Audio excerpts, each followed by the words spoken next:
Hello students, competitive examல police exam, TNPSC, RRB, எஸ்எஸ்சில use ஆகிற மாதிரி நம்ம பகடையில இருந்து ஒரு ப்ராப்ளம் பார்ப்போம். ஒரு பகடையின் இரு வெவ்வேறு நிலைகள் கீழே கொடுக்கப்பட்டுள்ளன. பகடையின் மேல் முக எண் 6 எனில் அதற்கு எதிர்முக எண் என்ன அப்படின்னு கொஸ்டின் கேட்டிருக்காங்க.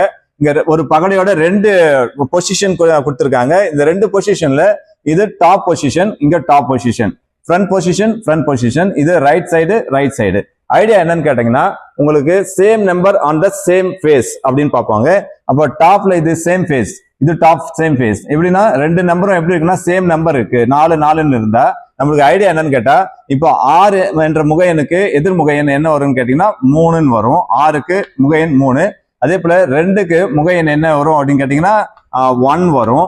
ஓகேங்களா? அப்ப 4க்கு முக எண் என்ன இருக்குன்னா உங்களுக்கு விட்டு போனது என்னன்னா 5 வந்துடும். அப்ப சேம் நம்பர் அந்த சேம் ஃபேஸ்னா நம்ம டைரக்டா ஃப்ரண்ட்ல இருந்து ஃப்ரண்ட் எடுத்துக்கிறோம், அப்புறம் ரைட்ல இருந்து ரைட் எடுத்துக்கிறோம். நம்மளுக்கு 6க்கு எதிர்முக எண் என்னன்னு கேட்டிருக்காங்க. அப்போ ஆன்சர் இஸ் டி ஆப்ஷன்.